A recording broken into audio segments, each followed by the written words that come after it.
In America in the 1870s, children's idols were not dolls with makeup, but local famous gang leader. Nobody is cooler than you. He was distracted by two people fighting over a parking spot. Someone smashed the thief over into a car window, but they didn't know the car belonged to someone they shouldn't mess with. Suddenly, Sonny shot the guy in the head. He told his men to take the evidence and protect the witness. As they were driving away, Sonny noticed the boy staring at him. Though Sonny knew the boy had seen everything, he was not a ruthless killer. He chose to let him go, which unexpectedly saved his own life. Not long after, the police asked the boy to identify the suspects. When it was Sonny's turn, the boy hesitated. He looked at his father and ultimately followed his heart. Unbeknownst to Sonny, the boy's choice changed his life forever. Sonny learned the boy's name was Jerry. To thank Jerry, Sonny asked his men to find Jerry's father a job. It paid $150 a week, a lot more than driving the bus, but Jerry's dad refused, not wanting any ties to them. One night, 9-year-old Jerry saw the man's funeral from a car. He wondered if he had made the right choice. Just then, his father came in. Jerry wanted answers, but his father said, sometimes in life you have to do certain things even if you don't want to, because it's the right thing. Jerry still didn't understand. His dad told him some things would become clear as he grew up, but recently, Jerry wasn't happy because his favorite baseball team lost. Sonny's men found him and brought him to Sonny. Sonny, seeing that Jerry was a baseball fan, guessed he was down because the team lost. Sonny told Jerry, your team makes millions every year. How much does your dad make? Jerry said, I don't know. Sonny continued, if your dad needs money and goes to them, how will they treat him? They really don't care about you. You care about them. What's the care? No more. Jerry seemed to understand and asked, did you kill a man over a parking spot? Sonny smiled and gave the same answer as Jerry's father. You'll understand when you grow up. You'll eventually figure out where to start. Before, Jerry wasn't fond of the young G team, but now every day after school, he sneaks out to Sonny's bar to do some part-time work and make some extra cash. At that time, Sonny was playing darts, but his aim wasn't great, and he lost quite a bit. Jerry was helping a customer with drinks. When Sonny asked Jerry to help him out, unexpectedly, Jerry was really good and kept hitting the mark 11 times in a row, earning Sonny a good amount of money. Before the drinks, he paid Jerry at the agreed rate. However, Sonny thought his name was too long and gave him a nickname. Because everyone here has their own nickname, he called Jerry Zing. Yeah, right, I thought that said it. Thank you. Since then, Sonny has always had him around and met people. He'd introduced Jerry as his kid. Unknowingly, people in the vicinity started viewing Jerry differently. Even the old lady who used to mess around with him and his friends started giving him things. Jerry said he had no money, but the old lady tells him he doesn't need to worry about it. Just stay good with Sonny and you've got me on your side. Because of Sonny, these people started treating Jerry with love and protection. When Jerry took things home, his parents would sternly stand there because they found a small stash of money in Jerry's pillowcase and realized he had earned it from working at Sonny's place. His father, angry and accompanied by Jerry, went to find Sonny, threw the money on his desk, and told Sonny to stay away from his son, but Sonny refused. Sonny said he treated Jerry like his own, and would never harm him. While Jerry's father replied, oh no, you do whatever it takes to get what you want, but this time, you win. Don't mess with my family. This is my son. And just like that, the two parted ways unhappily. After that, Jerry kept wondering where the money he earned went. His father told him that the money was not clean, and he could not take it. But Jerry did not listen. His father slapped him, and to his surprise he said, Ken Young Wei is right. Here's the bad guy. Here's the bad guy. His father was very angry and said, it's wrong to follow him. It's easy to kill people with a gun. Waking up early and working hard every day. One strike and you killed someone. You only know who is tough. Only those who work hard are tough. Your father is the real tough guy. Jero retorted, everyone loves him, just like passengers on a bus love you. His father said that's the difference. Those people don't love him, they fear him. That's the difference. But Jero still did not understand. His father just said, you'll understand when you grow up. And so, 8 years passed. Jero grew up, but did not listen to his father's words. Jero's father still drives the bus, but ever since that incident, they never talked about it again. At this time, Jero saw that guy who owed him $20, making all kinds of excuses and reasons for not knowing why.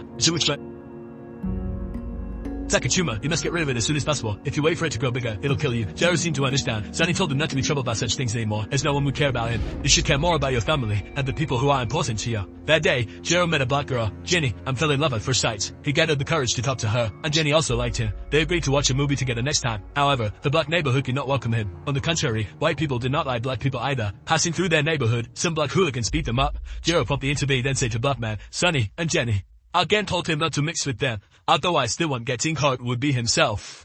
At this moment, Jack poured out his anguish. He liked a black girl, but his friends didn't like black people, and now he didn't know what to do. Sonny told him not to listen to them. In the future, they would either be dead or in hell, and no one would care. What you need to care about is the feelings between you two. When night falls, and you are lying in bed, it's just the two of you. That's what truly matters. Whatever you really feel, just go for it. But first, make sure she's a good girl, like a great boxer, right?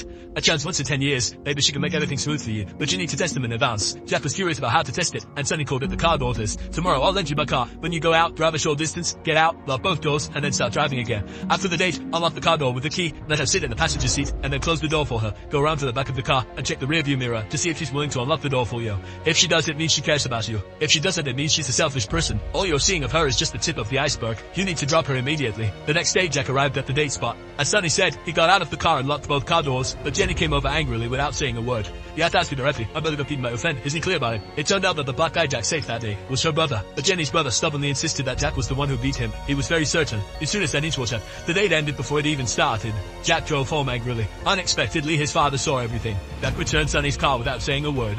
Back at home, Jack's father told him not to touch Sonny's stop, but Jack said he trusts me. His father warned him that Sonny wouldn't trust anyone and would end up getting hurt. Walt didn't want to listen to his father's nagging, slammed the door, and left. Downstairs, he found that the bar he and his friends ran had been vandalized.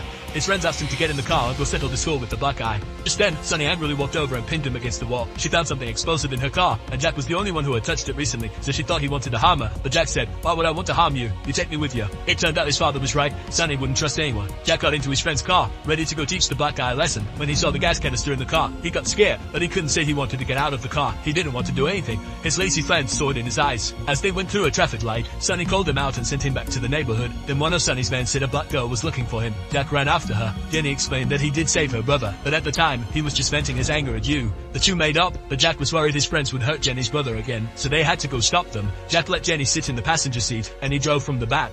Gerard saw Jenny unlocking the car door for him.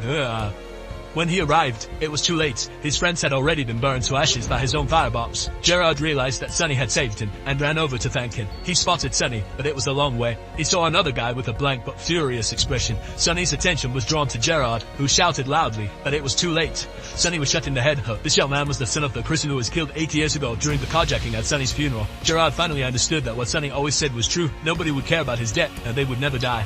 As if the tragedy hadn't occurred, once everyone left, he wanted to walk Sonny's last journey and thank him for the guidance. Thanks to Sonny's help, he found the goal destined for him, and needed to thank Sonny for saving his life. At this time, a familiar-looking man walked in. That man was involved in the carjacking. He and Sonny had suffered together for years. Gerard wanted to know if it was truly just for the car, and he asked firmly. At this point, nobody knew the reason. Gerard's father walked in. He came to thank Sonny for teaching Gerard the law, and spoke his heart. "I have never hated tumors. I was just angry because they grow so fast." Gerard was leaving. He bid farewell to her using Sonny's favorite gesture, and his father also called Gerard's seat back. He understood that one thing his father and Sonny often said was true. Once you grow up, you will understand. This is the biggest obstacle in life, and the necessary journey, only by encountering certain things will you understand their meaning.